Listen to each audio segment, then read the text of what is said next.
especially this region which is green.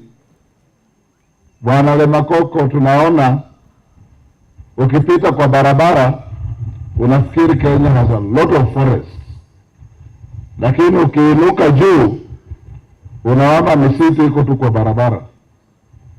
Uko ndani, there are a lot of negative activities on our forests.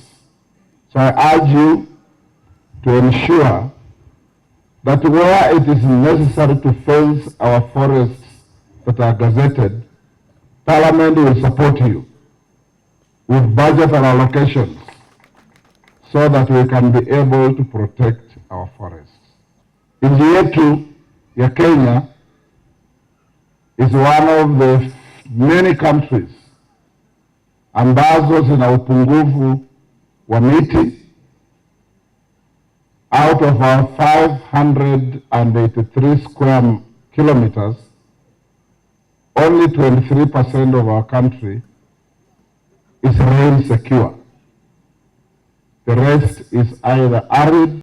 As we graduate here, mmesikia mambo ya Marakwet. Tunawarai wa Kenya ambao wanaishi katika sehemu zenye aidha misitu imeharibika au zina uwezekano wa uporomoko wa udongo, wasaidiwe kwa huu msimu wa mvua nyingi kukaa kwa mahali ambayo iko salama. Leo nimeona kwa news kwamba kule Kapedo pia tumekuwa na landslides na watu wawili wamekufa, kuongezea wale wamekufa Marakwet. We want to encourage that these landslides happen where trees have been destroyed or not planted at all. So Mama Deborah na wizara yako, map out all such high risk areas and do a Marshall Plan to plant trees to enable the protection of our soils, especially where they are fragile in the face of heavy rains.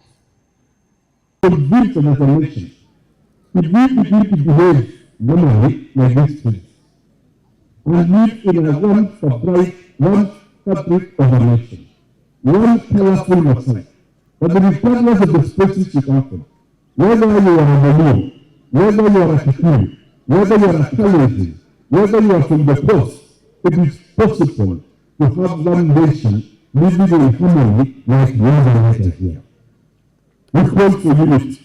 We support the President in his quest for uniting the nation. And President William Ruto will go down in history to be one of the few African presidents that were able to reach out to all the communities, regardless of their political divide, and cultivate one big nation called Kenya. Because nationalism is bigger than individual ethnic divisions, and we look forward to have one Kenya. This Kenya today, and we believe the next year, is a mosaic of different communities, and I think this is a clear example of how we can live together in harmony and carry the agenda of unity and peace and prosperity of the nation. There is no place, ladies and gentlemen, to invite. But let us remember that times are changing. Currently, there is need for self-reliance. We've talked about the MOU with the various countries that you can get also, and how you can improve, and the internship, etc. But I want to challenge you on self-reliance. The President has talked to us, and he is greatly supporting us on the 15 billion tree growing campaign. And so how can you tap on that to ensure that you're self-reliant? The ministry has developed various strategies: agroforestry strategy, the commercial forest, the red class. We were impressed to see the digital platform. But for you currently, then you need to identify innovations in order to help us boost green infrastructure. Ngok and Namanjalala. And we want to send our sincere condolences to the people of this region. Tomorrow we'll be there for the support. But as a ministry, and also through KMD, that is Kenya Meteorological Department, we are sending routine alerts. And we'll be able to escalate this to ensure that there is public awareness, especially in the flood-prone areas. Equally, there is increased rainfall in the Lake Victoria region, the Rift Valley region, especially the west, the central, and the southern region. And so we want to call upon Kenyans to be extra cautious in this region so that we can be able to move to areas that are safe. Let us avoid the riparian areas. And from tomorrow, we'll be working with the community, engaging them, and creating public awareness when it comes to the matters of climate.